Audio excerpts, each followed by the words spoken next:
Parfait, merci. Bienvenue à toutes et à tous, merci de votre présence, merci de venir ici. Je voudrais remercier Fred et Anne qui nous permettent ce soir d'être réunis et pour ceux qui ne connaissent pas, eh bien, de pouvoir découvrir ce fabuleux endroit voilà, que j'ai découvert il n'y a pas très longtemps. Donc un grand merci à vous parce que je sais que ça me fait chaud au cœur d'être là moi ce soir. Alors c'est vrai que habituellement je suis plutôt à l'Académie de médecine mais j'ai beaucoup plus de plaisir à être là ce soir avec vous qu'avec des personnes aujourd'hui qui me considèrent persona non grata, puisque je dis des choses apparemment qui les dérangent beaucoup, et on va voir ça ce soir. Donc il faudrait que vous les applaudissiez. Merci de nous accueillir. Merci à vous, c'est gentil. Merci à toutes et à tous de votre présence. Bonne soirée. Merci, à plus tard. Donc merci à la Maison de Bohème. Alors je me présente à vous d'abord pour ceux qui ne me connaissent pas. Donc je m'appelle Arnaud Joubert, j'ai 51 ans, voilà, et j'exerce depuis 30 ans le métier de formateur, animateur, coach, conférencier, sur des thèmes variés. Et oui, j'ai commencé ma carrière par la vente, le management, donc je connais très bien le monde de l'entreprise, notamment dans le domaine de la santé, puisque j'ai travaillé avec les laboratoires pharmaceutiques, les médecins, les spécialistes, donc c'est un domaine que je connais absolument par cœur, aussi bien dans leur qualité comme dans leurs défauts. Et depuis plus de 15 ans, sur la psychologie positive, pour ceux qui connaissent Christophe André, j'ai eu l'honneur de travailler avec lui, quand même, c'est pas rien. L'intelligence émotionnelle et tout ce qui concerne le stress, le bien-être, la croissance individuelle. J'ai une formation de sophrologue, de naturopathe, voilà, dans mon cursus. Et aujourd'hui, le thème qui nous réunit, c'est-à-dire la santé intégrale. Je finis avec ma présentation, sinon ce serait très très long. Quels sont les objectifs que l'on poursuit ce soir? Pour moi, l'objectif, il y en a 3 ce soir. C'est de vous permettre déjà de comprendre quel est l'intérêt du sens des maladies, de s'intéresser finalement au sens des maladies. Le deuxième, c'est d'explorer une triade qui me tient à cœur, c'est le lien entre le corps, les émotions et le mental. Ce que j'appelle la triade psycho-cérébro-organique, et de vous encourager, si c'est nécessaire, eh bien, d'avoir une meilleure prise de conscience de la manière d'aborder la maladie et la santé, tout ça pour une meilleure santé. Ça va pour les objectifs.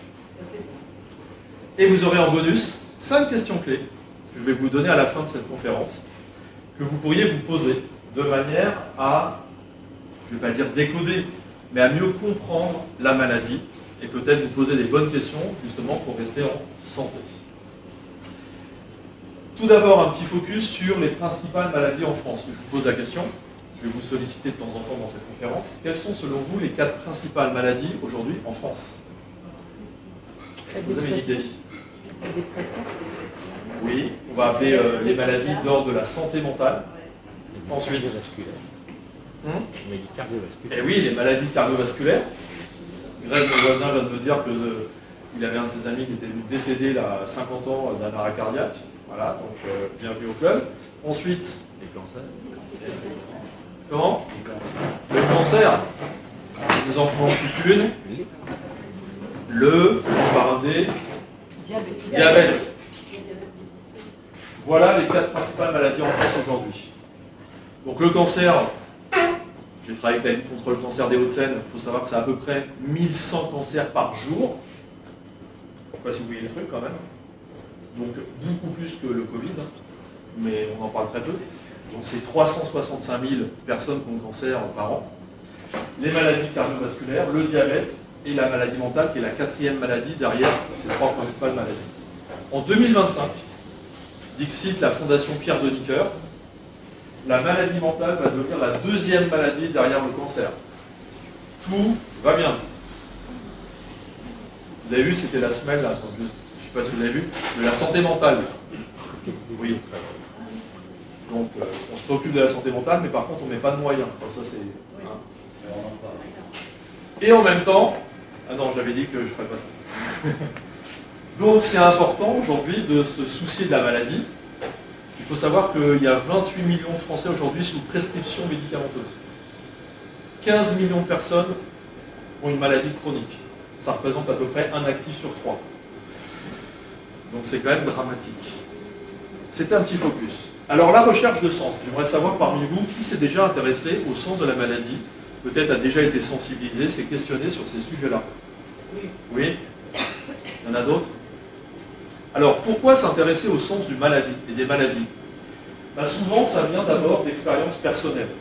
Ben, peut-être que, comme moi, vous avez été confronté directement ou indirectement à des maladies. Moi, j'ai été confronté à 7 ans. Mon père a attrapé une hémorragie méningée. Il a été paralysé toute sa vie. Et à 7 ans, je me suis posé une question, c'est pourquoi? Pourquoi ça lui est arrivé? J'ai 51 ans, donc ça fait 44 ans que je me pose la question. Et j'ai trouvé la réponse. Ensuite, comme certains, bah, j'ai fait un burn-out. Donc j'ai essayé de comprendre pourquoi j'ai fait un burn-out. J'essaie de comprendre les mécanismes psychiques qu'il y avait derrière ça. Donc souvent, la compréhension du sens de maladie peut venir d'une expérience personnelle, directe ou indirecte. Ensuite, bien évidemment, je vous ai dit, j'ai des formations de naturopathe, j'ai été formé à la sophrologie en 2004. Donc évidemment, j'ai eu un éclairage sur ce que pouvait être la maladie et surtout la santé. Et donc, c'est ce qui m'a amené aussi, personnellement, pas que, d'envisager des alternatives de guérison. Pourquoi? Parce que je me suis rendu compte au travers de 30 années d'expérience que la médecine classique, souvent, soignait, mais ne guérissait pas. Si je prends le cas du cancer, par exemple, selon l'ARS, il y a 30% de taux de survie. Le terme employé par l'ARS aujourd'hui, c'est 30% de taux de survie. C'est-à-dire que si vous avez un cancer, eh bien, on vous octroie 3 à 5 ans au mieux de survie. Alors 10 pour les plus chanceux, mais en général, il y a une récidive. Pourquoi? Et on va le voir. Parce qu'on ne s'intéresse pas à la cause. Et hier, je faisais mon jardin, parce que j'habite Saubus, et j'étais en train de me dire, mais en fait, quand on veut vraiment enlever les ronces ou les mauvaises herbes, il faut s'attaquer à la racine. Pour la maladie, c'est la même chose. Tant qu'on ne s'attaque pas à la racine du mal, on ne peut pas l'éradiquer. Alors, quelles sont mes principales références? Alors, je vous les donne aussi parce que souvent des gens me disent « Ah, on aimerait bien avoir des références. » Le premier que je vous expose, c'est le livre du docteur Robert Quinet. C'est un médecin qui s'est intéressé aux travaux du docteur Hammer, je reviendrai dans un instant, qui a écrit un livre « Et si les maladies étaient les mémoires de l'évolution ?» Je vous le recommande. Bon, il fait quand même 600 pages. C'est pas mal si vous avez un peu de temps, mais extraordinaire bouquin. Le deuxième, le docteur Michel Henrard, Comprendre sa maladie. Beaucoup plus petit, plus accessible, j'ai envie de dire, mais fabuleux. Le troisième, je ne l'ai pas avec moi, c'est un livre de Willy Barral, qui est un des psychanalystes les plus reconnus aujourd'hui en France dans le domaine de l'enfance, qui a écrit un livre qui s'intitule « Le corps de l'enfant et le langage de l'histoire de ses parents ». Et oui, ça va nous amener à parler de la psychogénéalogie, parce qu'il y a un rapport avec tout ça. Annoncin Chutelle-Berger, incontournable, aïe mes aïeux, parce qu'on va le voir, je vais vous montrer une vidéo tout à l'heure, nous avons tous des maladies dans notre ADN, et c'est prouvé aujourd'hui par la science. Et le dernier, alors là c'est le Graal, le livre du docteur Rike Gert Hammer, La médecine nouvelle germanique, la quintessence de la santé, qui est pour moi, quand j'ai découvert dans les années 90, je me dis ce gars est un fou. Aujourd'hui je dis c'est un génie. Ce gars est un génie. Il a compris l'origine de toutes les maladies, et en particulier du cancer. Premier chapitre, et là vous avez la phrase du docteur Rike Gert Hammer qui nous dit quoi? Qui nous dit « Il y a des millénaires que l'humanité fait plus ou moins consciemment l'expérience qu'en définitive, toutes les maladies ont une origine psychique. » Et c'est devenu un acquis scientifique, oui, parce qu'il a écrit. Et il existe un tableau scientifique de toutes les maladies. Donc c'est scientifique sa démarche. Et contrairement aux autres, il en a décrit des lois, et une loi, pour ceux qui savent ce que c'est, eh bien c'est quand c'est vrai à 100% une loi. Ce n'est pas des postulats, des hypothèses ou des statistiques en double aveugle. Je fais référence à ce que proposent les laboratoires pharmaceutiques. Des hypothèses, des postulats qui ne sont absolument pas démontrés à la base. Donc c'est devenu un acquis scientifique solidement ancré dans le patrimoine des connaissances universelles. Seule la médecine moderne fait de nos êtres animés un sac plein de formules chimiques. D'où vient l'origine émotionnelle des maladies et qui s'est intéressé à ces causes, au sens des maladies? Le premier, un des premiers, le docteur Rike Gert Hammer, qui a créé la médecine nouvelle germanique. Le deuxième, c'est le docteur Claude Sabat, qui lui l'a intitulé « La biologie totale des êtres vivants ». Ensuite, Gérard Attias, pour ceux peut-être qui connaissent, et Anne Ancelin, Juliette Berger vient d'en parler, qui se sont intéressés à la psychogénéalogie, c'est-à-dire la compréhension des maladies au travers de notre arbre généalogique, et que nous transmettons de génération en génération. Et c'est prouvé aujourd'hui, je vais vous montrer, par des scientifiques. Christian Flech, qui a lui parlé de décodage biologique. Il faut savoir qu'on ne peut plus parler aujourd'hui de décodage biologique parce qu'il a déposé la marque. C'est pour ça que je suis obligé de parler de sens des maladies. Mais à une époque, on parlait de décodage biologique. Mais si j'intitule ma conférence décodage biologique, il va me mettre un procès. Et, pour ceux qui connaissent bien ce formidable artiste franco-chilien, Alejandro Jodorowsky, qui a travaillé sur la psychogénéalogie et surtout sur les actes psychomagiques. Le livre de référence, La danse de la réalité. Vous l'avez lu? Non, non pas. C'est pas à mettre entre toutes les mains, mais je pense que vous pouvez le lire. Alors, c'est quoi le sens des maladies? Déjà, deux notions hyper importantes. C'est non seulement la nécessité de prendre connaissance intellectuellement, parce qu'en tant qu'être humain, on a besoin de comprendre les choses, mais surtout, si on veut guérir, de prendre conscience biologiquement dans le corps. Et là, je vous pose une question qui est vachement importante. Quelle est la différence pour vous entre prendre connaissance et prendre conscience?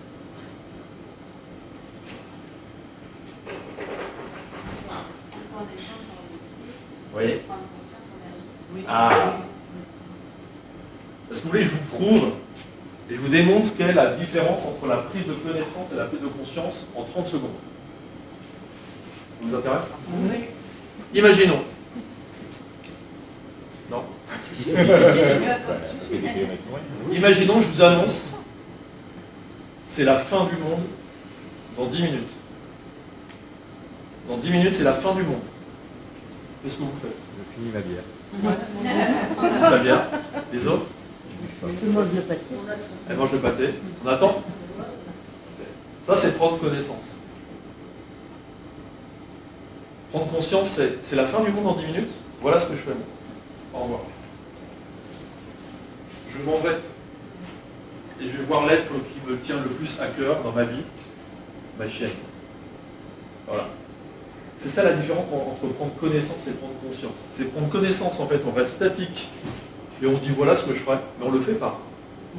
Prendre conscience, c'est on pose un acte, on agit. Ben, la guérison, c'est pas dans la tête. C'est ça la différence. C'est pour ça que la plupart des thérapies psychologiques, des psychanalyses, ça peut fonctionner parfois, hein, mais ça ne fonctionne pas, parce que c'est dans la tête. Marilyn Monroe, elle a suivi pendant 15 ans un psy et elle a fini par se suicider. C'est pas comme ça qu'on règle le problème. Et on va le voir tout au long de cette conférence. Si on veut guérir, ça doit passer par un acte. Ça doit passer par le corps, de façon biologique. Vous comprenez la différence? C'est une question de conscience, mais dans le corps, en fait. Et tant qu'on intellectualise les choses, bah, en fait, on n'avance pas. Et c'est ça, la clé du sens de maladie. C'est quel est l'acte que l'on va poser. Retenez bien ça, parce qu'à la fin, il y a un petit questionnaire. Savoir si vous avez bien suivi. Alors, un instant, je m'arrête sur la vision classique de la maladie, c'est-à-dire dans le monde occidental, la médecine occidentale. C'est quoi la vision classique de la maladie? Je ne vais pas vous lire, hein, mais j'ai repris la définition du dictionnaire médical de l'Académie de médecine. Il ne veut plus que j'y aille. Qui nous dit quoi? Que la maladie, c'est une altération des fonctions physiques ou mentales. Un ensemble de symptômes anormaux. Vachement intéressant, c'est que déjà, je ne sais pas si vous connaissez l'étymologie du mot symptôme.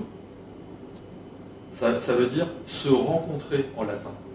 C'est-à-dire que quand on a un symptôme, c'est se rencontrer. Donc c'est une rencontre avec soi-même. Ce serait peut-être intéressant de le décoder et de le décrypter.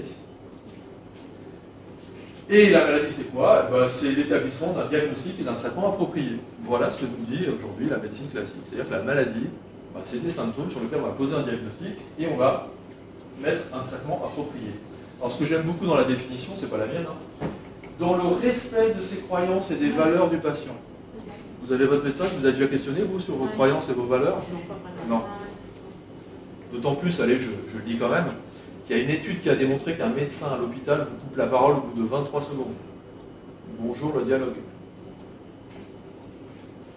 Habituellement, donc dans la médecine classique, comprendre sa maladie, c'est quoi? Bah, évidemment, pour tout à chacun, ça n'est pas une démarche prioritaire. Ça n'est pas une démarche spontanée. Ça n'est pas une démarche de l'origine, du sens, et encore moins de l'origine. C'est quoi quand on a une maladie habituellement? C'est le souhait qu'elle s'arrête. Et ça peut se comprendre. Quand on est malade, c'est pas agréable. On a envie que ça s'arrête. C'est la recherche immédiate d'une aide thérapeutique. Et donc l'orientation vers une médecine classique. Ce qu'on a tous fait. Hein. Mais maintenant, je comprends mieux pourquoi, quand j'avais 8 ans, et que le médecin voulait me faire un vaccin, j'étais sous le bureau et je ne voulais pas qu'il me chope. J'étais pas conscient, hein, intellectuellement.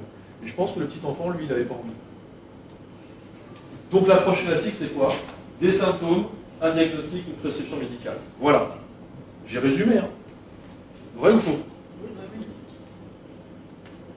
Donc l'étymologie du mot symptôme, c'est se rencontrer.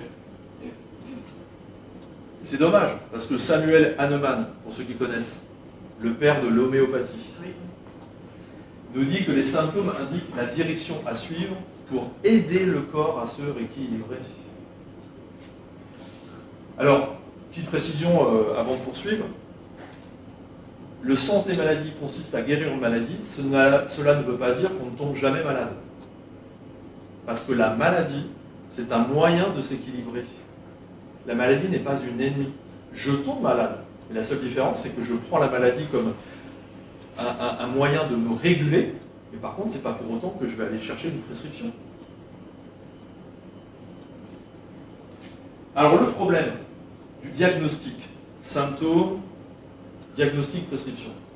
Ben, le problème du diagnostic, et si vous lisez un jour le livre du docteur Guinet, il en parle également, c'est que poser un diagnostic, c'est mettre une étiquette sur un ensemble de manifestations, donc les symptômes, de nature souvent objective et subjective, qui sont classés dans un grand catalogue, enfin dans 2 grands catalogues, qu'on appelle le DSM-5 et la CIM-11. Donc la CIM-11, en fait, c'est le grand catalogue des maladies, qui augmente chaque année, hein, ça devient un volume incroyable. Et le DSM-5, c'est le catalogue de la psychiatrie, névrose, psychose, etc. Et chaque année, eh ben, on invente des étiquettes et des mots, en fait, pour classer. Donc c'est par exemple le cas des TDAH, des HPI, des 10, je ne sais plus quoi encore. Ça fait quoi inventer, quoi. Il faut coller des étiquettes. Et le pire, c'est que les gens s'identifient à ces étiquettes.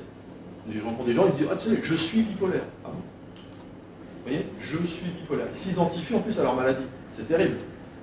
Comment voulez-vous sortir de la maladie si on s'identifie à son maladie? Je suis cancéreux. Je suis diabétique. J'ai une différence entre j'ai du diabète et je suis diabétique. Si on s'identifie à sa maladie, c'est mal barré. Et le chaînon manquant surtout du diagnostic, c'est que le diagnostic, quand vous allez chez un médecin, ne tient pas compte de l'être souffrant, ne tient pas compte de sa sensibilité, de son émotionnel, de son mental, de son histoire. Parce que vous avez déjà un médecin qui a pris le temps de se dire, ah, si vous avez ça, c'est parce que non. Il n'a pas le temps déjà. Je ne leur en veux pas, ils n'ont pas le temps. Mais c'est le problème. Est-ce qu'il tient compte de sa spiritualité? Alors, je n'en parle même pas.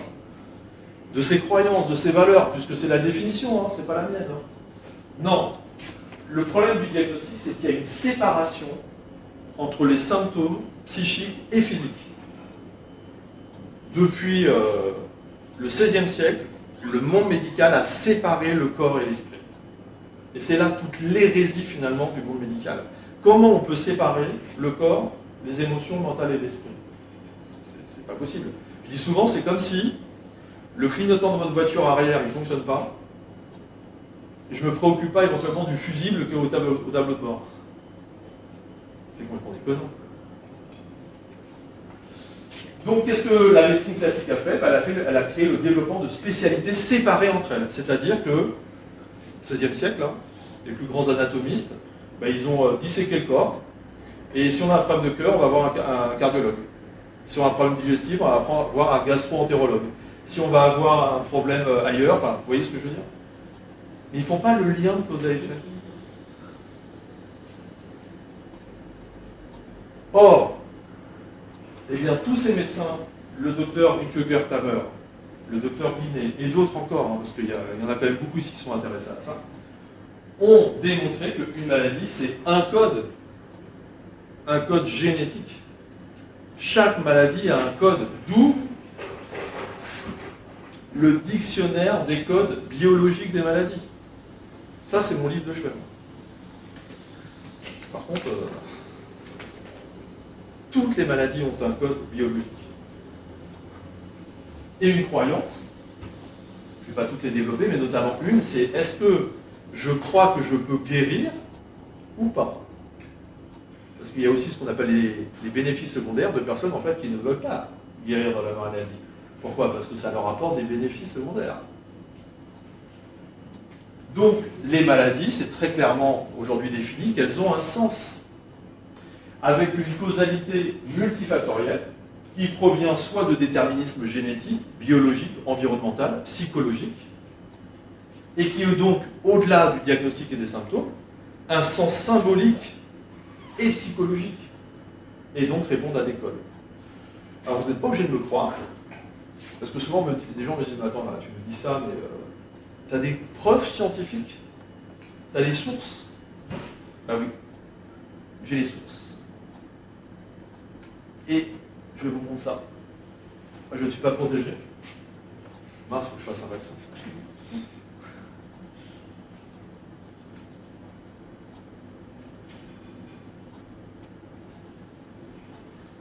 Alors, elles sont là les preuves. On en vient à présent à cette découverte étonnante des chercheurs de l'Université de Genève. On savait que les abus subis laissaient des séquelles psychiques chez les victimes. On apprend aujourd'hui qu'ils laissent également une trace biologique dans leur ADN, une trace que ces chercheurs sont même parvenus à mesurer. Les explications d'Yvan Elie et Chantal Palatier.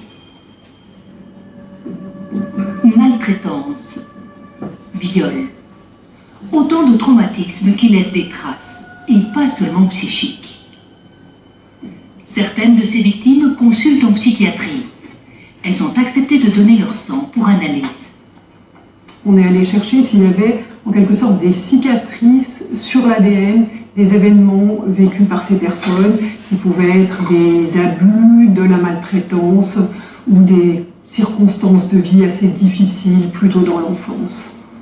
Dans l'ADN, les chercheurs isolent un gène, celui qui répond à un stress très fort résultant d'un traumatisme. Un traumatisme que les patients décrivent en répondant à un questionnaire. Ce qui est incroyable, c'est qu'au niveau de l'ADN extrait du sang des patients, on a trouvé que proportionnellement à ce qu'ils avaient subi, on trouvait des modifications chimiques de leur ADN. Donc vraiment que cette cicatrice était mesurable. Le traumatisme s'inscrit donc dans notre génome. Et sa trace survit à chaque division cellulaire. Chez les humains comme chez les souris, elle se transmet jusqu'à 3 générations au moins. Très récemment, on a eu cette situation, grand-mère, mère-fille. La grand-mère a un mari qui a violé la fille, et de là est issue une petite fille, donc le produit de l'inceste. On a fait une analyse de méthylation sur ces 3 générations. On observe que celle qui a la cicatrice la plus grande, c'est bien la petite fille qui est donc le fruit de l'inceste. Le gène de la grand-mère, profondément choqué, est moins marqué que celui de la mère qui a subi le viol. Mais la petite fille, qui n'a jamais été violée, porte la plus grande cicatrice. Mais il y a une bonne nouvelle. Cette trace, on peut l'effacer par les médicaments et les thérapies. Encore une raison, s'il était nécessaire, de soigner les traumatismes pour les effacer dans notre tête et dans notre ADN. Bien. Alors qu'est-ce qu'ils nous disent? Qu'est-ce qu'ils nous disent? Ben, ils nous disent que vous comme moi, nous sommes potentiellement porteurs de traumatismes qui ne sont pas liés à notre vie ici, mais à des vies antérieures. Il y a des générations antérieures qui sont soit psychologisées, soit biologisées. Et moi j'ai discuté avec pas mal de chercheurs qui ont étudié ces phénomènes, et en fait ils disent que si par exemple une maman est enceinte et vit par exemple un traumatisme, eh bien d'abord le traumatisme va être psychologisé à l'enfant. Donc il va le récupérer de manière psychologisée. Et si l'enfant, c'est une fille, elle a un bébé, ça va être biologisé. Et c'est une fois sur deux. Psychologisé, biologisé, psychologisé, biologisé. Vous voyez?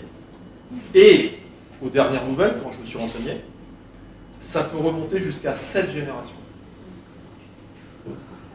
C'est pour ça que parfois je vois des personnes qui viennent me voir, qui ont vraiment des comportements atypiques.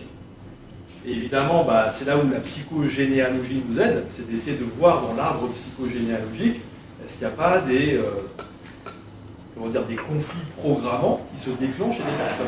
Ça, c'est assez étonnant. Et ça veut dire qu'il faut remonter parfois très très loin pour comprendre l'origine.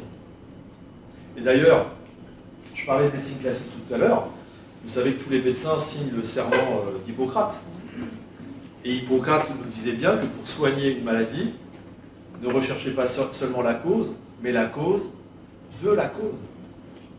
Même Hippocrate le disait. Donc si vous voulez aller plus loin, évidemment, dans la compréhension déjà des codes biologiques, bah, je vous recommande 2 livres pour moi. Alors je sais, j'en discutais avec madame tout à l'heure. Celui qui est connu du grand public, c'est celui-là. Voilà. C'est le grand dictionnaire des malaises et des maladies. Bon, il y a 20 ans, j'ai commencé avec celui-là. C'est un bon début. Mais en fait, on se rend compte qu'il est très très incomplet. Bonsoir. Donc je vous recommande celui-ci ou celui-ci. Celui-ci, c'est celui de Christian Flech, voilà, qui me paraissent être vraiment les plus pertinents dans la compréhension du décodage biologique.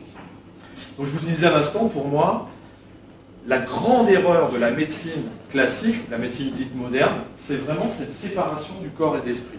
D'un côté, des anatomistes ont séparé, disséqué le corps, hein, avec 12 systèmes, hein, système nerveux, système cardiovasculaire, système gastro-entérologique, etc. Mais qui n'ont pas mis le lien entre l'esprit et le corps. Et la grande erreur pour moi de la médecine classique, c'est ça, c'est cette séparation du corps qui est toujours présente. Alors ça évolue un peu. Pour ceux qui connaissent, il y a les TCC, les techniques comportementales et cognitives. Il y a certains médecins, je discutais avec l'un d'eux la semaine dernière, des médecins qui sont spécialisés dans la somatisation. Donc on voit que ça évolue quand même. Mais à quelle vitesse? Je vous laisse réfléchir pourquoi. Donc le sens des maladies, c'est quoi? C'est de comprendre qu'il y a un lien très clair entre le psychisme, le cerveau et les organes. Je ne sais pas pourquoi ma flèche elle est disparue là. Mais normalement, il y a un lien ici, il y a une flèche. C'est que vous comme moi, dès l'instant où on vit par exemple un choc, bah oui, ça nous traverse le psychisme. Alors le psychisme, je rappelle par définition, c'est le lien entre les émotions et le mental. C'est ce qui nous permet de vivre des émotions et de les nommer. C'est tout le principe de l'intelligence émotionnelle. Si je ressens une peur, avec mon cerveau limbique, ben ça va me donner l'information au cortex, néocortex, comme quoi, effectivement, j'ai peur. Évidemment que ça n'impacte le cerveau. Et quand je dis le cerveau, je parle surtout du SNC, c'est-à-dire le système nerveux central, qui est le grand ordonnateur de tout notre corps. Tout ce que vous vivez, tout ce que je vis en termes de réaction, c'est commandé et ordonné par le système nerveux central. C'est de cela, en fait, on devrait parler et comprendre la logique du système nerveux central, qui pilote lui-même le système nerveux autonome. Ma complexité dans cette conférence est de rester simple. Et le système nerveux autonome veut bien dire ce que ça veut dire, c'est qu'il est autonome. Donc il va réagir en autonomie à votre insu pour réguler certaines choses. Et oui, mais si son autonomie, elle n'est pas juste. Et évidemment, ce que je ressens en termes de vécu par rapport à un événement va faire intervenir le cerveau, donc le système nerveux central, et impacte directement les organes. Si je bouge mon bras, c'est pas un hasard. C'est parce que mon système nerveux central est en train d'envoyer l'information pour bouger mon bras. Si vous voyez un serpent dans la montagne et vous fuyez, c'est pas un hasard. Et tous nos organes sont reliés à notre cerveau, qui lui réagit en fonction de ce que l'on ressent. C'est pour ça que les maladies, au niveau organique, ont une cause psychique. Donc l'approche que propose le sens des maladies, et l'approche que je propose, c'est de faire l'inverse de ce que fait le monde médical. Plutôt que de partir de symptômes, un diagnostic, une prescription, c'est partir d'un diagnostic, c'est-à-dire qu'il faut le diagnostic du médecin. Donc, ce que je suis en train de vous dire, c'est d'aller voir votre médecin, d'avoir le diagnostic précis. Au moins, on est sûr d'avoir un diagnostic qui est très clair. Mais ensuite, de revenir avec c'est quoi les symptômes que mon corps m'envoie, qui sont des messagers finalement d'alerte, et d'en comprendre les causes et le sens. Ah oui, pour parler d'Hippocrate. Et c'est ce que nous dit Hippocrate. Lorsque tu soignes une maladie, ne cherche pas seulement la cause, mais la cause de la cause. Et comme on vient de le voir dans la vidéo, le problème, c'est que des fois la cause, elle est dans nos générations antérieures. Alors c'est sûr que ça demande du courage, de la patience, des fois pour aller décoder des maladies qui sont antérieures à notre vie. Il est là. Donc c'est ça la réalité finalement du sens des maladies. C'est vraiment de comprendre ce lien psycho-cérébro-organique. Et donc le fonctionnement de la triade, puisque j'appelle ça une triade, la triade psycho-cérébro-organique, c'est-à-dire ce lien incontournable de lien de cause à effet entre ce qu'on ressent, notre vécu, notre SNC et nos organes, bien d'abord c'est une démarche synchrone. Ça veut dire quoi synchrone? Ça veut dire ça. Ça veut dire que lorsqu'on vit un événement, automatiquement, de manière automatisée, ça agit sur notre cerveau et sur notre organe. Il n'y a pas de décalage dans le temps. Vous voyez la courbe là? C'est synchrone. Ça va tellement vite en termes d'influx nerveux et en termes de rapidité dans le corps. Deuxième chose, c'est bien comprendre le sens directionnel de la perturbation. C'est que ça part d'abord du psychisme vers le cerveau, puis vers les organes. Il y a deux connexions. Il n'y a pas d'interaction directe entre le mental et le corps. Il faut que ça passe par le cerveau. C'est obligé de passer par le cerveau, et notamment le SNC. Et je vous l'ai indiqué, donc ça passe par le système nerveux central. Donc quand une personne vit un choc, et souvent un choc ça peut être l'annonce du médecin, un médecin qui vous annonce que vous avez un cancer, ça peut déclencher une maladie. Une autre maladie que, vous savez, le choc du diagnostic, ce qu'on appelle. Ben, ça passe par le cerveau qui peut toucher un organe. Et non, il n'y a pas de hasard dans la vie. Lorsqu'on a un organe qui est touché, c'est que ça vient d'un choc psychique. Est-ce que ça peut s'arrêter au cerveau? Oui, dans le sens où, face à un traumatisme, les scientifiques nous en parlaient, un traumatisme qui est tellement violent, où le cerveau n'arrive plus à trouver de solution, il va déconnecter. Ça s'appelle un court-circuit. Et ça ne va pas jusqu'à l'organe. Mais par contre, ça crée une lésion au niveau du cerveau. Parce qu'il faut bien comprendre une chose, c'est que le cerveau, il est binaire. C'est 0 ou 1. C'est-à-dire que face à une situation qui nous met en danger, par exemple, quand je vis un choc, le cerveau, lui, il doit nous mettre dans une protection de survie. Il veut nous protéger. Donc soit il trouve la solution à l'extérieur, et auquel cas il arrive finalement à transmuter le choc, soit il trouve la solution à l'intérieur. Il n'a pas d'autre choix, lui. Donc, si par rapport, vous voyez dans la vidéo, un viol, ça peut être autre chose. Je vis une situation de manière hyper stressante, c'est ce qu'on appelle l'hyperstress, le cerveau, il faut qu'il trouve une solution. Ben, la solution, effectivement, parfois, c'est, je ne peux même pas la trouver dans le corps, je vais débrancher. Et il court-circuite. Et là, ça crée des conséquences très néfastes. Et oui, force est de constater, je vous en parlais tout à l'heure, que l'anatomie m'intéresse quand même, c'est-à-dire que nous sommes tous composés de 12 systèmes dans le corps, ça va du système nerveux jusqu'au système tegumentaire, donc la peau, et que pour chaque système, il y a un organe clé. Le système circulatoire, c'est le cœur, le système digestif, c'est le foie. Mais attention à ne pas tomber dans le piège. Ce n'est pas parce que j'ai un problème au cœur que ça vient forcément d'une cause psychique qui est liée au cœur. Non. C'est ce qu'on appelle en naturopathie un émontoire secondaire. C'est-à-dire qu'à un moment donné, je vais prendre un exemple simple. Les gens qui ont des éruptions cutanées, ils ont des problèmes dermatologiques, ils vont voir un dermatologue, alors que le corps essaye de sortir ses poubelles, on met une pommade dessus. Mais c'est tout ce qu'il ne faut pas faire.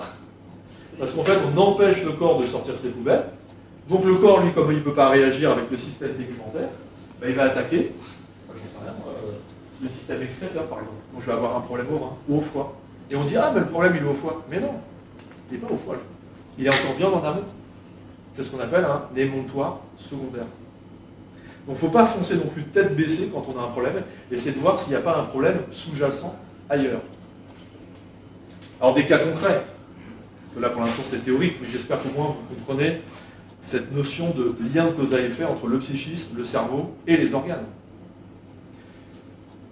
Je n'ai pas pris les cas les plus simples, mais ça ne m'amuse pas quand c'est ça. Une personne est venue me voir, le 2 août 2023, elle s'appelle Delphine, c'est un faux prénom, mais je n'ai pas mis le nom quand même par 54 ans, et elle est venue me voir en me disant « Arnaud, je fais des crises d'épilepsie, elles ont commencé à l'âge de 6 ans. » Un hasard. Pourquoi 6, pourquoi pas 5 et pourquoi pas 7? Ensuite, elle me dit « J'ai un diabète de type 1, donc des crises d'acétone sévères, depuis 1990. Okay. J'attends de vous, c'est que vous arrêtez ce cycle et je veux comprendre pourquoi j'ai ça. » Donc je la questionne sur son histoire de vie. Je prends le temps de la questionner. Et en gros, qu'est-ce qu'elle me dit? Qu'elle s'est toujours sacrifiée face à ses parents. Elle s'est toujours mise dans une position de soumission et de devoir. Parce que dans sa famille, bon, j'ai rien contre le 78, je suis originaire du 95 à la base, mais la discipline, la religion, une éducation très judéo-chrétienne, etc. Et j'ai toujours eu des difficultés à prendre ma place, et je me suis senti mal aimé, maltraité par mes parents. Bon, voilà ce qu'elle me dit. Moi, je sais que grâce au tableau scientifique du docteur Hammer, au niveau du cerveau, sa difficulté, ça se situe en position frontale à droite du diencéphale.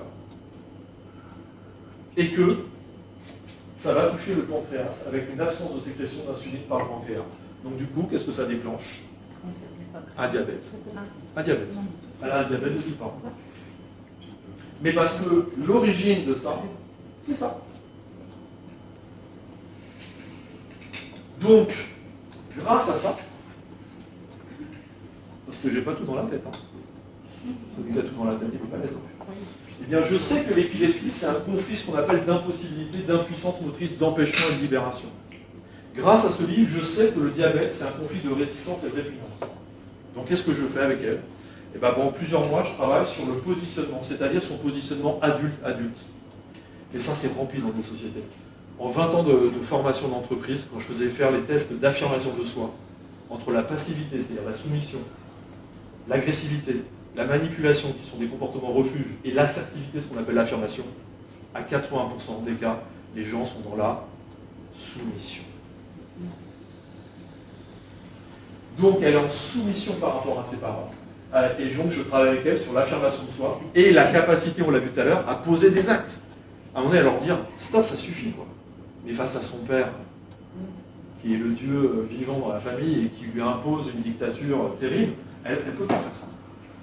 On prend le temps. Elle s'affirme. Fin août, elle dit « Arnaud, j'ai de l'eczéma partout.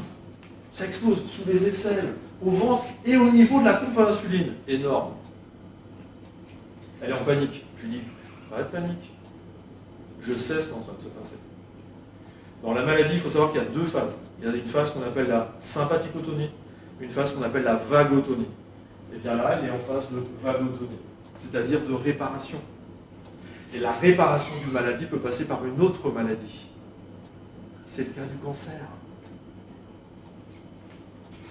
Octobre 2023, Arnaud, je ne fais plus aucune crise d'épilepsie. Ça faisait 20 ans qu'elle faisait des crises. 20 ans. 50 ans qu'elle faisait des crises d'épilepsie. Mais je fais encore quelques crises d'hypoglycémie, normales. Elle est dans un pic. Le temps de restabiliser les choses. Novembre 2023, j'ai fait une seule mini-crise d'épilepsie et j'ai mon diabète qui diminue. Elle est passée de 0,8 versus 1,26 qui est un taux normal. Décembre 2023, elle ne fait plus de crise, pas d'épilepsie, ni d'hypo. Janvier 2024, je l'ai rappelé, et puis je vais bien, 0 crise, diabète divisé par 2, je continue à baisser les doses. Sa diabétologue, elle n'en revient pas. Mais qu'est-ce que vous avez fait? Je m'affirme. Arrêtez vos conneries. Non, je m'affirme. Elle a des mini-crises encore d'épilepsie. Elle m'a dit, j'en ai eu 2, mais qui n'ont pas duré longtemps, lorsqu'elle a appris, vous savez, que la petite fille dans 78 qui s'est fait assassiner là, parce que son fils était dans la même école. Je peux comprendre. C'est-à-dire que ce choc a redéclenché chez elle. Mais globalement, elle a stabilisé. Deuxième exemple, un adultère. En mars 2024, Annie, 42 ans, vient me voir. Elle me dit, j'ai appris inopinément que mon mari me trompait. Ça arrive. Désolé s'il y a des cas... Du coup, elle me dit, je lui dis alors, elle me dit, j'ai des problèmes au col utérin. J'ai une nécrose du col. Ah. Ça aurait pu être pire. Hein. Elle aurait pu déclencher un cancer du col. Elle n'a pas déclenché de cancer. Je veux comprendre pourquoi. Bah, je lui dis, qu'est-ce que vous ressentez dans cette situation? Bah, je suis dégoûté de cette situation et du coup, j'ai en plus une frustration sexuelle. Okay. Je sais, grâce à ça, le relais touché au niveau du cerveau, c'est l'hémisphère cortical gauche périinsulaire et que ça gèle le col utérin. C'est la logique des sens des maladies. Il n'y a pas de hasard. Ok. L'adultère, c'est un conflit de culpabilité de la maîtresse de territoire vécu au féminin. Je parle de conflit, quand on parle de conflit, c'est des chocs. Bah, il faut régler la situation. Et je lui dis, bah, la seule façon de régler la situation, c'est de poser un acte. Comment? Tu te casses. Bah, en tout cas, il faut qu'elle fasse quelque chose. C'est l'exemple de tout à l'heure. Il faut qu'elle fasse quelque chose. C'est-à-dire qu'elle peut ruminer pendant 20 ans, il ne se passera rien. C'est pas dans la tête que ça se passe. Ça doit se passer par un acte. Elle dit, bah, j'ai posé un acte fort par rapport à cette trahison que j'estimais odieuse.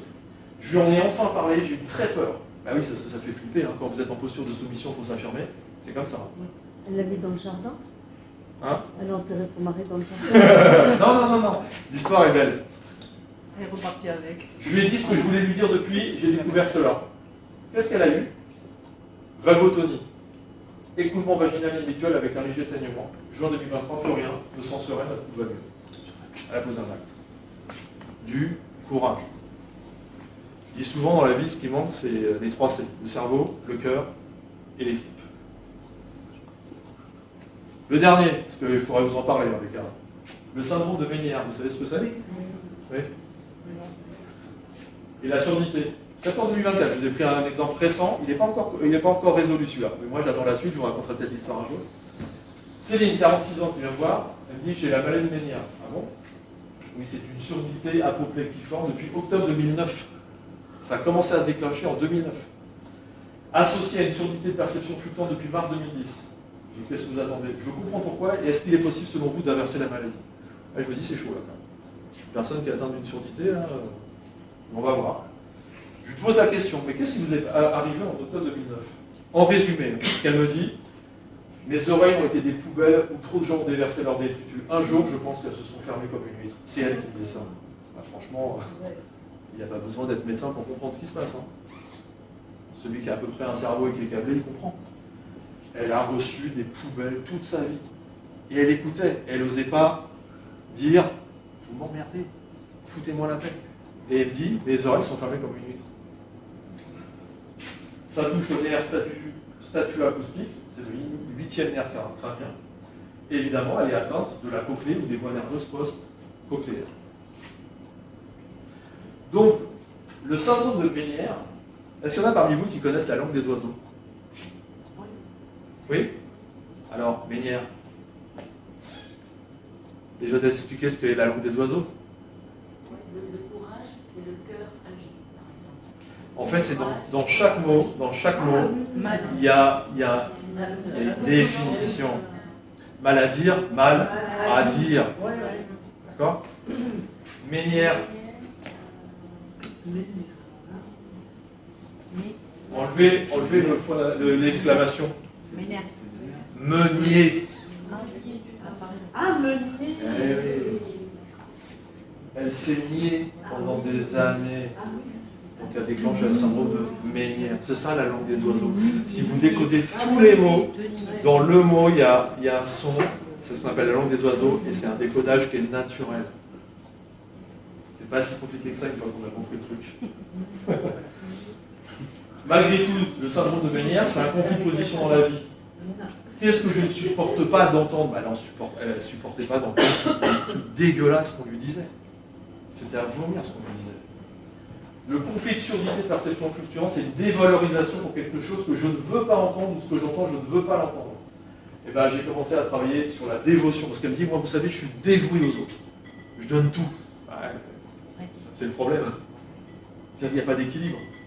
C'est les gens qui sont trop altruistes. Alors, en psychologie, ça porte un nom, il y a un driver fait plaisir.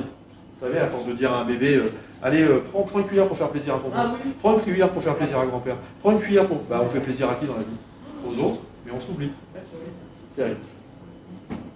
Donc pareil, positionnement, affirmation de soi. Et alors ce qui est génial dans son cas, moi j'adore, je dis mais en fait votre vrai problème actuel il est avec qui? Ah ben il est avec le père de mes enfants, parce qu'elle appelle le père de mes enfants. Il veut me tuer. Je dis ah bon? Je dis mais c'est quoi là que vous pouvez poser vous? Elle me dit mais je suis parti au combat et j'ai une audience à venir. Elle a un problème de surdité. Elle a une audience. Pour moi, ça va être le truc qui va la délivrer. Néanmoins, en attendant, je lui explique le syndrome de Ménière. Elle dit, je comprends que je me suis nié. Ah ouais. Ménière. Je ne me suis pas fait respecter. Bah, tu m'étonnes. Elle se fait écrabouiller depuis des années. Octobre 2024, elle explose. Elle m'a dit, j'ai explosé au bureau. Oui. Il y a une personne qui a continué à me dire des trucs, parce qu'elle a un appareil quand même. J'ai explosé. Et elle dit, c'est marrant, il y a mon oreille droite qui a explosé vers la droite.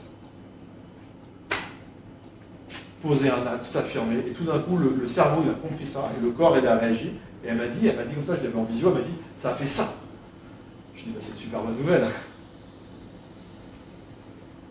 Elle a utilisé son audiomètre, elle me dit, mais j'entends vachement mieux, ça y est. Mais c'est pas réglé encore. J'attends la fin de l'histoire, le 9 décembre prochain, dans quelques jours, elle a une audience à venir.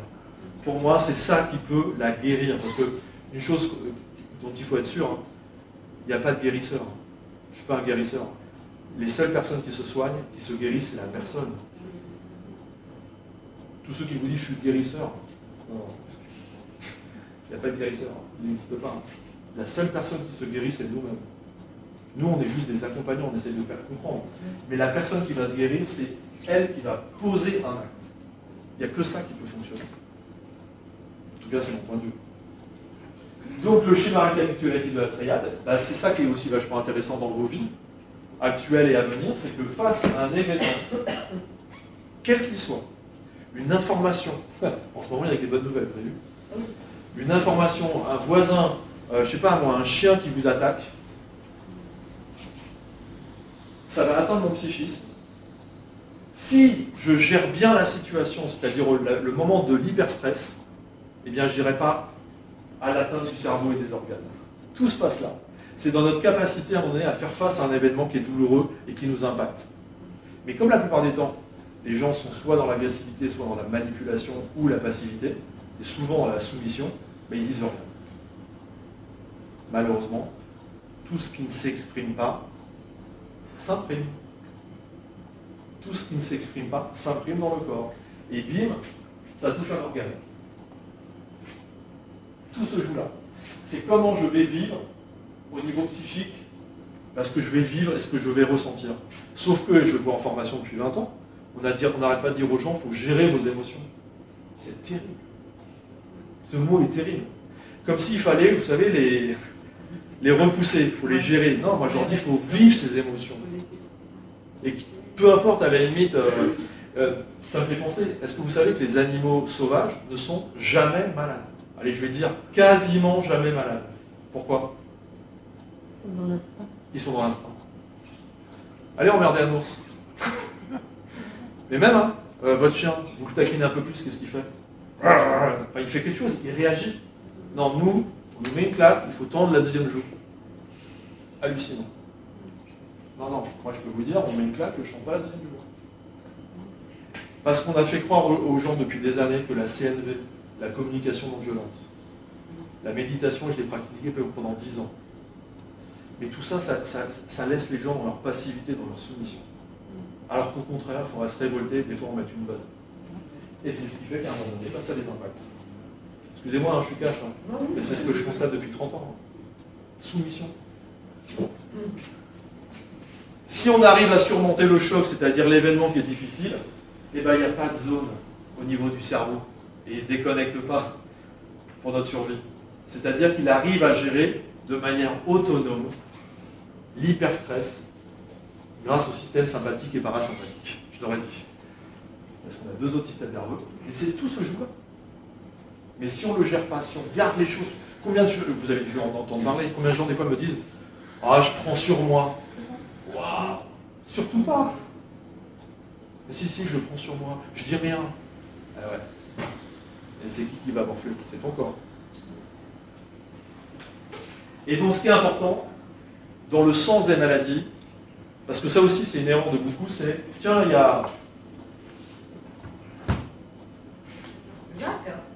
y a telle maladie, je fonce dans le bouquin, ah bah ça veut dire que tu as un problème émotif avec... Non, c'est une blague. Tout dépend de la manière dont ça va être ressenti et vécu pour la personne.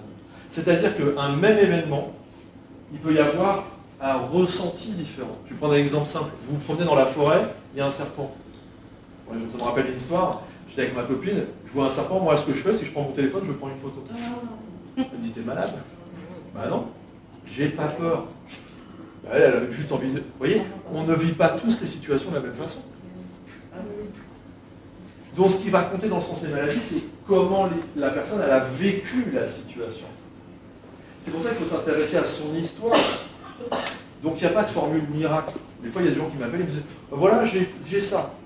C'est quoi le... Attendez, il faut que je comprenne votre histoire, votre vécu, comment vous l'avez ressenti, etc. Donc c'est ça, c'est pour ça que le sens des maladies, c'est une recherche, c'est une découverte.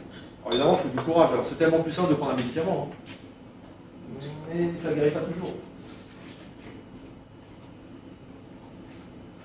Je passe vite. Ben, vous l'avez compris, les causes, c'est quoi? Ben, c'est toutes les blessures émotionnelles, les traumatismes, on l'a vu dans la vidéo, qui impactent les personnes. Il y a une étude qui a démontré, ça c'est un schéma de l'université du Danemark, qui a démontré que selon ce que l'on ressent, en termes d'émotion, il y a une énergie qui parcourt notre corps. Plus vous êtes dans la tristesse, plus votre corps il est froid. Et il impacte plutôt le bas des jambes. Plus vous êtes dans une émotion de joie et de bonheur, plus votre corps il est énergétiquement activé. Bah, je ne vous cache pas qu'en ce moment, on n'est pas trop dans l'amour et le bonheur. Mais justement, il faut sortir de ça. Il ne faut pas rentrer dans le piège. Il va nous mettre dans la dépression, la tristesse, etc. Parce que ça va aussi impacter. Et force est de constater qu'il y a un lien entre les émotions que l'on ressent et la santé. Alors, vous connaissez ça. Donc, qu'est-ce qui impacte évidemment notre santé, nos organes? C'est toutes les blessures de l'enfance. Donc, Lise Bourbeau, trahison, rejet, humiliation, abandon, injustice. Donc, ça veut dire qu'il faut travailler là-dessus.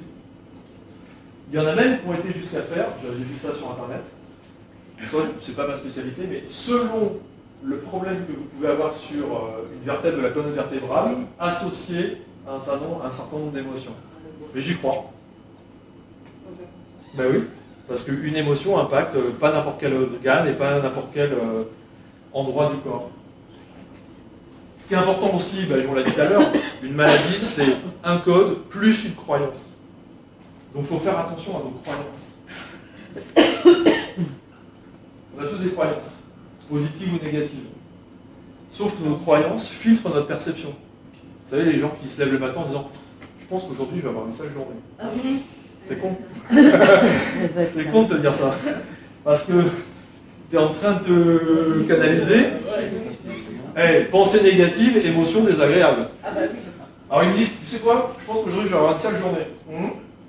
Ils ont des comportements adaptés. Et le résultat, ils me disaient à la fin de journée, tu vois, je te l'avais dit.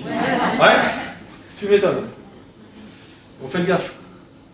Alors tous ceux qui viennent me voir en me disant, Arnaud, je suis nul, je suis une merde, je suis bon à rien. Je dis, vous voulez que je sorte le fouet? Donc il faut transformer nos croyances négatives en croyances positives. Et ça, c'est un travail quotidien. Comme disait le philosophe Alain, le pessimisme est d'humeur, l'optimisme est de volonté. Si on se laisse aller au pessimisme, on est foutu. Sauf que ça va avoir des impacts sur notre corps et notre santé.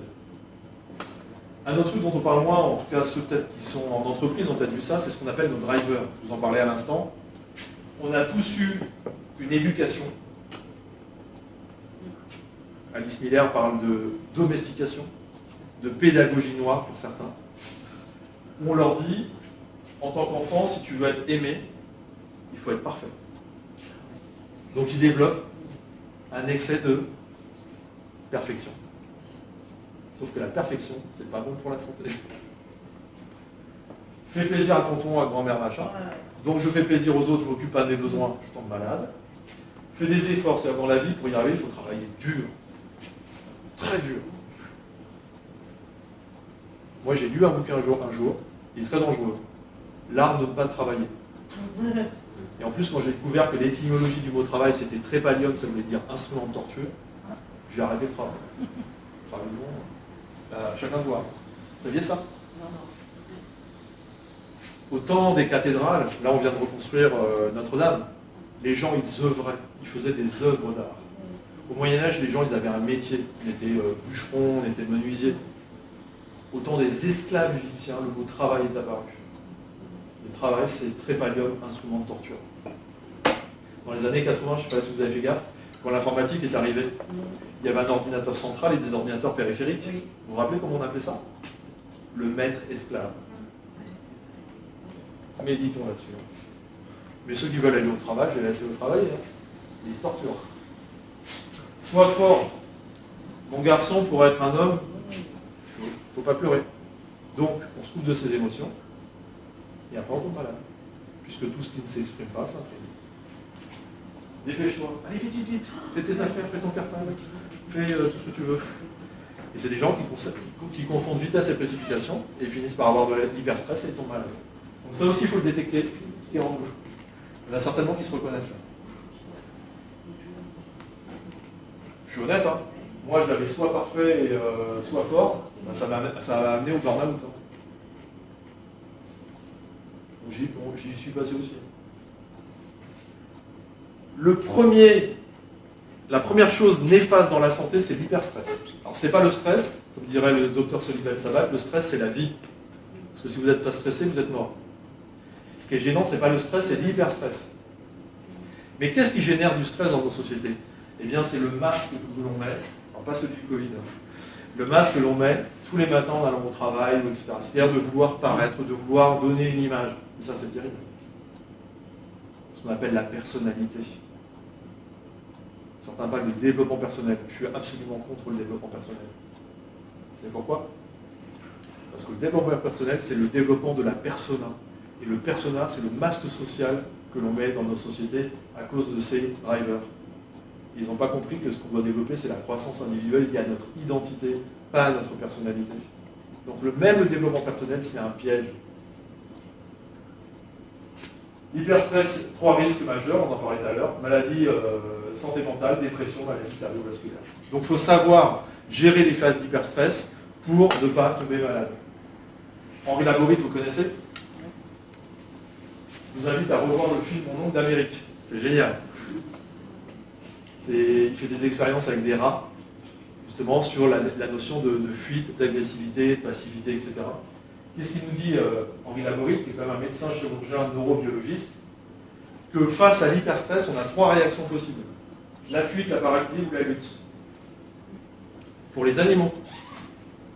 Nous, on en rajoute en général une 4e chose, c'est la compensation. Vous savez, tous les gens qui font des régimes et ça ne marche pas. Ouais. Pourquoi ça ne marche pas? Parce qu'il faut agir au niveau émotionnel, au niveau psychique. Ça ne suffit pas juste de faire un régime, juste avec l'alimentation. Donc eux, ils sont dans des stratégies de compensation. Mais la compensation à quoi? À un manque d'amour, à un manque affectif, à tout ce que vous voulez. Tant qu'ils n'ont pas réglé ça, ils ne pourront pas arriver à maigrir. Mais bon, comme j'aime, vous savez, ils vous disent quoi? Ils vous disent quoi sur la publicité? Ça m'a fait marrer, le jour j'ai écouté la pub, enfin quand même, j'ai écouté très rarement la télé, mais je suis tombé dessus, il disait, c'est Benjamin Castaldi, je crois. Oui. Éteignez vos cerveaux et faites ce qu'on vous dit. Mais la phrase qu'il dit, c'est ça. Comme j'aime, vous savez, c'est 3,80 €, je sais pas quoi là. Bon, maintenant, éteignez vos cerveaux et éteignez vos cerveaux. Ah oui, vous écouterez bien la pub, je trouve ça énorme. Comme j'aime, c'est éteignez vos cerveaux et faites ce qu'on vous dit. Okay. Alors je vous pose la question. Par rapport à ce que nous dit Henri Laborit, la fuite, la lutte, la paralysie, la compensation, c'est ce qu'on peut avoir nous en tant qu'être humain face à l'hyperstress.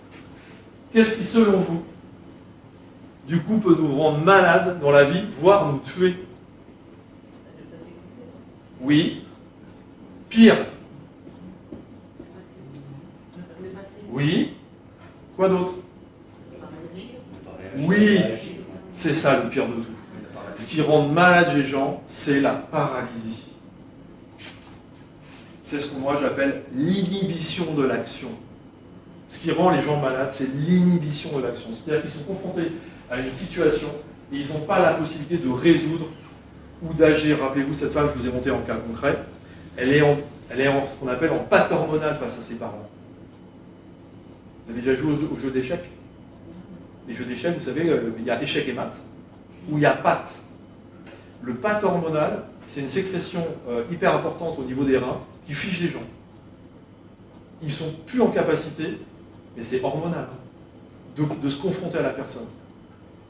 Et moi qui ai fait beaucoup de constellations familiales, j'aurai peut-être l'occasion de vous en parler, quand les personnes elles passent en constellation, et enfin elles peuvent poser un acte salvateur, qui peut être taper quelqu'un, de crier et tout, elles se libèrent de ce patte hormonal, qui est une situation d'échec en elle-même, biologique, et enfin, elles peuvent permettre au corps de se libérer, finalement, d'une prison intérieure. Donc le pire, et ça c'est peut-être le message que je veux vous passer ce soir, c'est que si vous ne voulez pas vous rendre malade, agissez, réagissez.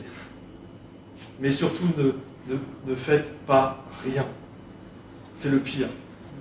Encore une fois, le cerveau il est binaire. Si vous ne trouvez pas la solution à l'extérieur, vous allez la trouver à l'intérieur du corps. Et c'est là où on somatise et on tombe malade.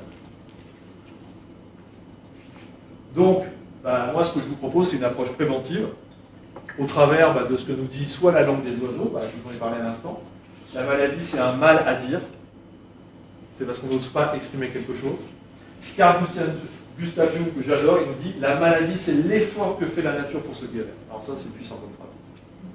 Ça veut dire que tomber malade, c'est normal. Moi, ça m'arrive quelques fois, c'est très rare. Et quand je tombe malade, je dis « Ok ». C'est que mon corps est en train de réguler quelque chose, dans un processus d'équilibrage.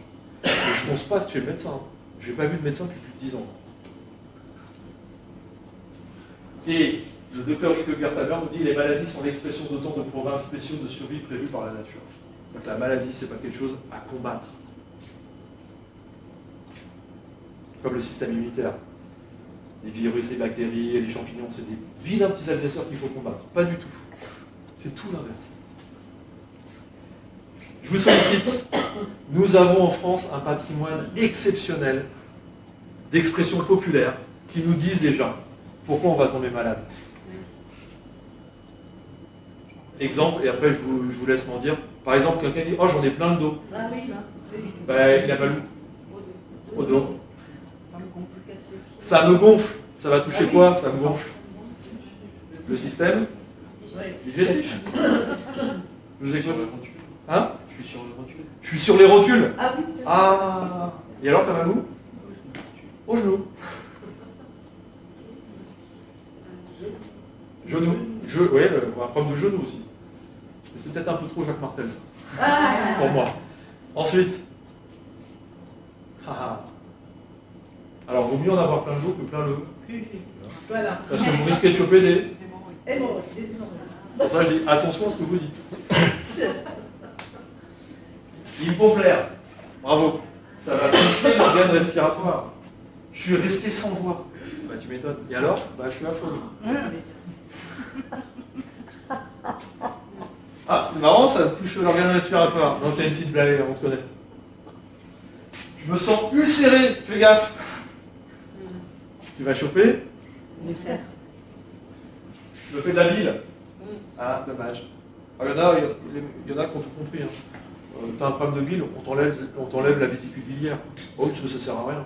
C'est bien connu que la nature elle est super mal faite, mais si elle a mis un truc, c'est qu'il faut l'éradiquer. Comme ça, on enlève tout. T'as mal au genou, je vais te couper la jambe comme ça. On va avoir plein de mots, je l'ai dit. J'ai été cloué au sol. Le squelette. Je peux plus supporter, c'est épidermique. Ah, il va avoir quoi? Il va avoir de l'eczéma. Ah ouais? Ne pas en croire, c'est perdre la face. J'ai été malade, allusion générale. C'est-à-dire qu'une maladie, ça se déclenche en fait par nos 5 sens. On a tous, enfin, on a au moins 12 sens. Il y en a 5 qui sont communément acceptés et d'autres qu'on n'exploite pas. Mais les 5 sens communément acceptés, ce sont lesquels? La vue, oui, l'odorat, ce qu'on appelle le vacuum. visuel, auditif, kinesthésique, olfactif, gustatif. Là, quand on déclenche une maladie, c'est hyper important, une personne pour comprendre l'origine de sa maladie, de savoir quels ont été les sens qui ont été impactés. Est-ce que ça a été l'ouïe? Vous voyez, la femme qui avait un problème de surdité, clairement, c'est l'oreille, parce qu'elle a entendu des choses. Mais il y en a d'autres, ça pourrait passer par l'aspect gustatif, si vous voyez à quoi je fais allusion. Non? La bouche est buccale. Donc tout ça, c'est important de voir. Donc il faut dire des gros mots. On peut ici. Hein. La fellation, par exemple, vous voyez, mais involontaire. Donc pour finir, parce que je vous avais dit que c'était 3 heures, c'est pas vrai, c'était que 2h30. Vous allez me dire, ok Arnaud, je commence à comprendre, je comprends effectivement le sens des maladies, mais la guérison, ça passe par quoi si j'ai une maladie? Déjà, ne pas s'affoler, parce que je vous l'ai dit, une maladie, ça peut être un processus naturel de guérison. Par contre, si elle dure, si elle devient chronique, si vraiment elle est handicapante, parce que parfois le corps il fait les choses naturellement, hein, on veut trop vite intervenir. On est sur une intervention urgentiste. Il y a des gens qui sont malades, ça y est, c'est la panique totale. Calme, ton corps est en train de faire le truc, laisse 4-5 jours. Non, on veut tout de suite être soigné, c'est pas possible. La guérison pour moi, ça passe par la reconnexion à soi-même. Hein. Aussi bien les hommes que pour les femmes. Ça veut dire quoi? Ça veut dire oser regarder la vérité et la réalité en face. Il faut l'accepter d'abord. Je vous ai dit tout à l'heure, tout ce qui ne s'exprime pas s'imprime. J'ai une bonne nouvelle. Tout ce à quoi je fais face s'efface. Tout ce à quoi je résiste persiste. À vous de voir. Si je résiste à ma maladie, elle va persister. Si je me regarde en face, j'ose vraiment voir ce qui ne fonctionne pas, je vais vraiment creuser, je vais chercher l'origine, tout ce à quoi je fais face s'efface. Donc mon invitation, c'est de partir du diagnostic de votre médecin. Puisque c'est enregistré, je ne suis pas contre aller voir son médecin. Au contraire, il faut aller voir les médecins pour avoir un diagnostic. Revenir avec les symptômes, aller chercher le cause, l'essence et votre guérison. Réfléchir, méditer sur le sens profond de pourquoi, ça peut être quoi la cause de la cause de la cause, comme nous rappelait Hippocrate. Et j'ai 4 voies de guérison à vous proposer. La première, c'est le hasard. Oui, ça arrive. Il y a des gens qui ont eu des guérisons spontanées. Ils ont peut-être été à Lourdes, ou ailleurs, je ne sais pas. Moi, je dis souvent que le hasard est la forme que prend Dieu pour passer incognito. Deuxième, solutionner concrètement, là vous m'avez compris, c'est de comprendre le lien entre le corps, les émotions et le mental. C'est-à-dire d'intervenir sur plusieurs plans. Est-ce que le plan, il est peut-être purement corporel, il est peut-être émotionnel, il est peut-être mental. Je vais vous donner un exemple. Pendant des années, j'ai eu une discopathie dégénérative. C'est-à-dire que dès que je me penchais, paf, je me bloquais. Je ne pouvais plus ramasser une feuille, je pouvais même... Je faisais ça, paf, ça se bloquait. Bon, comme tout le monde, je suis allé voir des médecins. Qu'est-ce qu'ils ont fait? Pendant 4 ans, kinésithérapie, prescription d'anti-inflammatoires, tout ce que vous voulez. 4 ans après, qu'est-ce qui se passait? Toujours mal. Et là, j'ai commencé à me dire, il y a un problème. Donc j'ai réfléchi.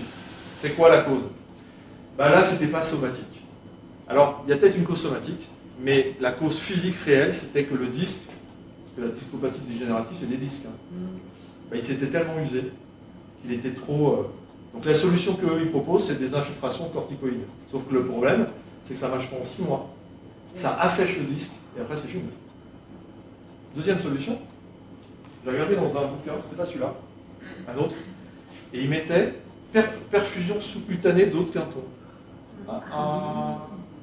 Tiens, je vais tester ça.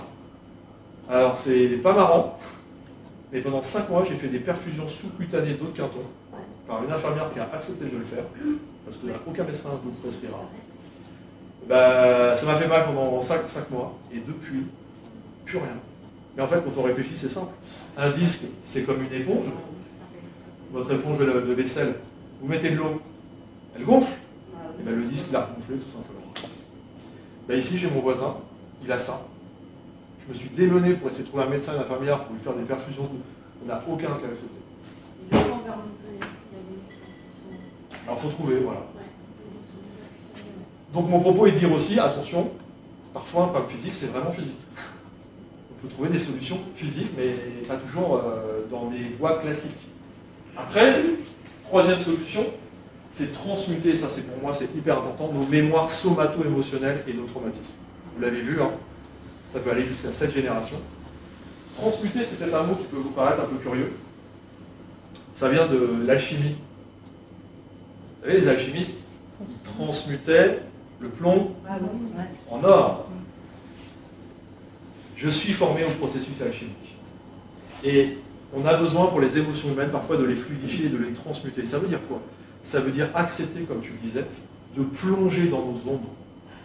Vous savez, les alchimistes, ils nous invitent à une chose, c'est d'aller plonger dans nos noirceurs, dans nos ombres, pour les faire remonter et les transmuter en or. Ben en fait, c'est ça, la maladie aussi, c'est accepter des fois d'aller voir le fumier qu'il y a au fond de nous, dans notre inconscient, de plonger dedans pour le transmuter et le faire ressortir.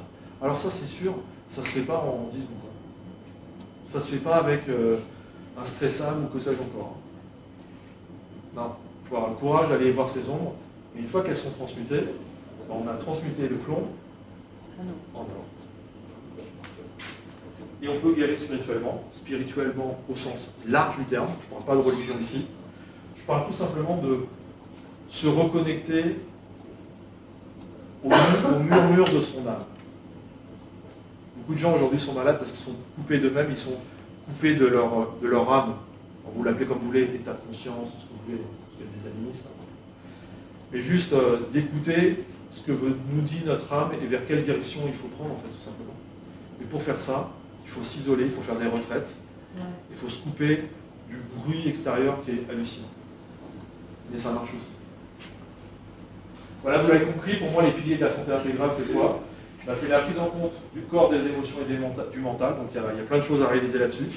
D'avoir des pratiques concrètes, ça commence par la nutrition, l'alimentation, marcher, aller embrasser un arbre si vous voulez.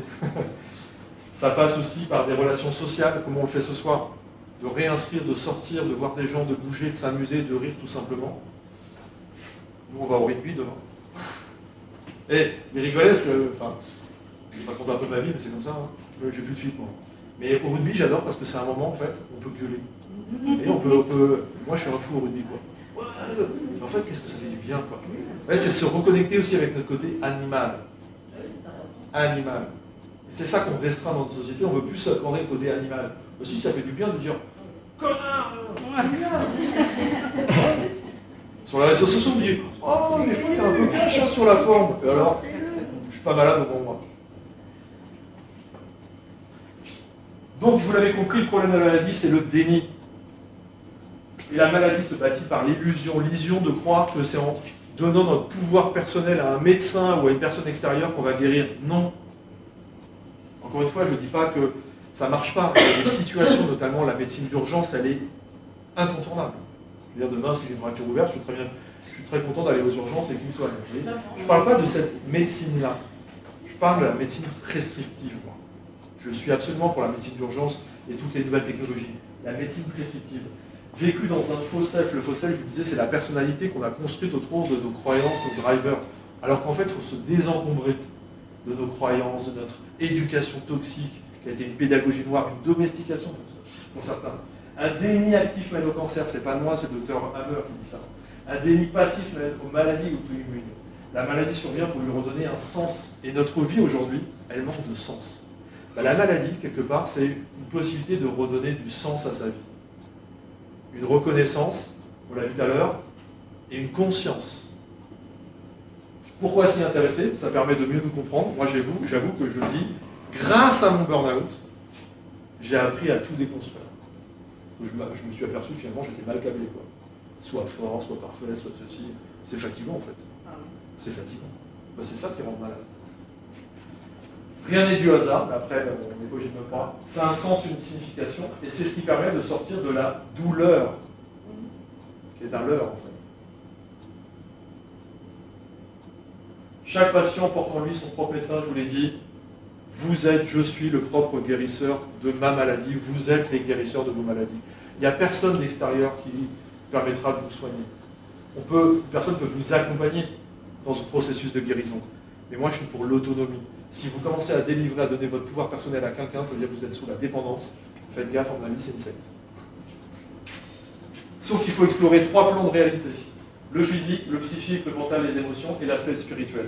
Parce que c'est pour ça que certaines pratiques ne fonctionnent pas chez certains malades. Par exemple, il y a des gens qui me disent des fois, ouais, je vais faire des soins énergétiques. Ouais, très bien, mais ton problème, il est au niveau énergétique? Bah, je sais pas. Parce que nous sommes faits de matière, on est fait d'énergie, de photons. Donc si on a un problème au niveau de l'énergie photonique, d'accord. Mais si tu as un problème émotionnel, tu vas sur le plan énergétique, ça ne sert à rien. Donc il faut aussi choisir le bon plan. Est-ce que c'est un problème mental? Est-ce que c'est un problème psychique, émotionnel, physique, énergétique, spirituel? Mais c'est pour ça qu'une thérapie peut fonctionner sur une personne et ne fonctionnera absolument pas sur une autre. Parce qu'on n'est pas sur le même plan des réalités. Moi, je me méfie des recettes toutes faites. Ah, t'as ça, il faut faire ça. Voilà, donc on a bientôt terminé. Parce que j'ai envie de boire aussi et de manger un coup. La question que je vous invite à vous poser, c'est si vous êtes malade, si vous avez des maladies à venir, quels sont les messages que votre corps essaie de vous envoyer? Parce que c'est ça le message finalement. C'est que nos symptômes, c'est un message. Il n'y a pas de hasard. Si à un moment donné j'ai mal à la nuque, au dos ou quelque part, c'est qu'il y a quelque chose. Je dis souvent, on n'attrape pas une maladie qu'une épuisette. Tu sais, c'est comme le Covid. Non. Il ne faut pas que je me lance sur le sujet. Parce que... Voilà, c'est ça pour moi la santé intégrale. Alors j'avoue, il faudra que je change la photo, elle a 10 ans. J'ai pris un peu de bide. Mais c'est parce que je viens. Hein? Tu vas changer de chemise. Ah, je vais changer de chemise. Voilà, donc ça c'est mon concept de santé intégrale et j'espère que j'aurai passé des messages. C'est quoi pour moi la santé intégrale? C'est une façon d'être. C'est une façon d'être et de vivre qui nous rapproche de notre nature profonde, à la fois animale et spirituelle.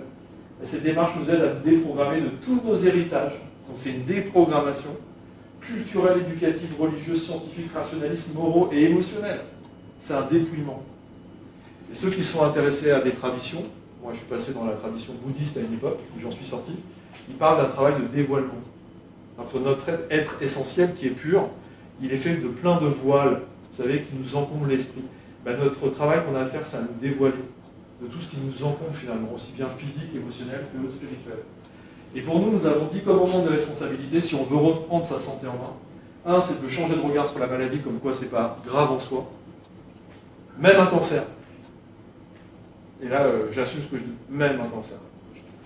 Se laisser guider par notre corps connaissant, comprendre le sens des maladies, connaître et maîtriser les 7 lois de santé. Il faudra aller sur mon site.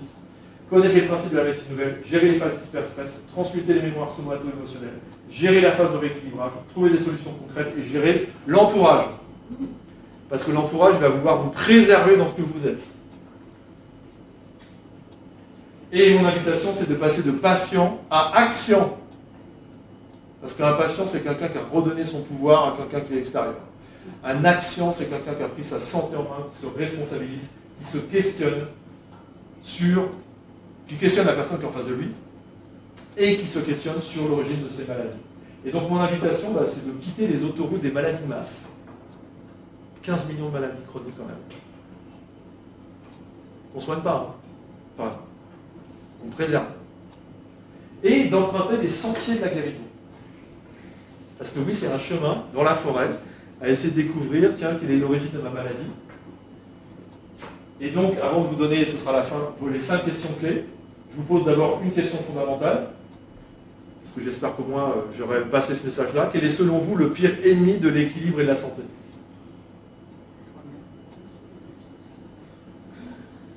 La passivité. La passivité.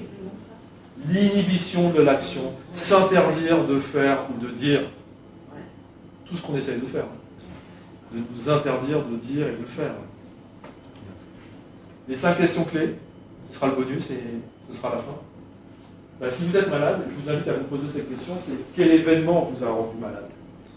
Au moment où c'est arrivé, même si c'est il y a 10 ans, il y a 15 ans, il y a 30 ans, quel est l'événement qui tournait autour de ce qui a été déclenché? Deuxième question, c'est qu'est-ce que vous avez ressenti, vous, à ce moment-là, au niveau visuel, auditif, kinesthésique, etc. Qu'est-ce que vous avez ressenti?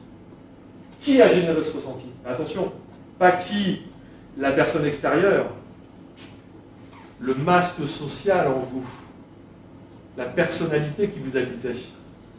Ce n'est pas l'autre le responsable. c'est soi. Mais quel masque social? Qu'est-ce qui fait que vous êtes encore malade alors qu'il y a des voies de guérison? Et est-ce que je suis attaché à mon ressenti et à ma maladie? Car il y a des gens qui sont attachés. Et je peux vous dire que dans mon expérience, les plus difficiles à sortir de leur maladie, ce sont les diabétiques. Ils ont le conflit de résistance. Parfois, j'abandonne. Parce qu'à chaque fois, c'est « Mais il y a eu ça, là? Oui, mais... Ouais, non, mais il y a ça. Oui, oui, mais... » J'abandonne. Ils ne sont pas prêts. Il faut vraiment être prêt. Les diabétiques, je ne sais pas s'il y a des diabétiques sur cette table. Hein. Après, ça dépend type 1, type 2. Mais les conflits de résistance, waouh, il y a des croyances terribles derrière ça. C'est les plus difficiles, en tout cas pour moi. Mon ambition, on s'en fout. La conclusion, même s'il n'y a pas de guérisseur, vous l'avez compris, ce sera la petite phrase philosophique de conclusion. C'est Céline qui m'a envoyé ça, je vous ai parlé tout à l'heure de la surdité. Elle m'a envoyé ça cette semaine par mail, je lui ai dit tiens, je vais l'utiliser pour la conférence. Elle m'a dit oh, je crois que j'ai compris un mot. Le vieux guérisseur m'a dit le dos ne fait pas mal, c'est le poids de la charge qui pèse. Les yeux ne font pas mal, c'est l'injustice qui les fatigue. La tête ne fait pas mal, ce sont les pensées qui l'assomment. La gorge ne fait pas mal, c'est ce qui reste non exprimé ou les mots dits avec colère qui blessent. L'estomac ne fait pas mal, c'est ce que l'âme ne parvient pas à digérer qui le tourmente. Le foie ne fait pas mal, c'est la colère qui l'enflamme. Et le cœur ne fait pas mal, c'est l'amour qui l'épuise, ou parfois le manque d'amour. Mais c'est aussi cet amour dans toute sa puissance qui contient le remède le plus fort, parce que le vrai remède de santé, c'est l'amour. Merci à tous.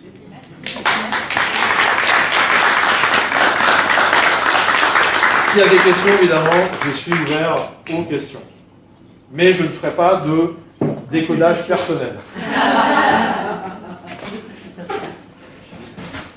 On arrête? Ouais, combien? On arrête? Ouais, s'il te plaît.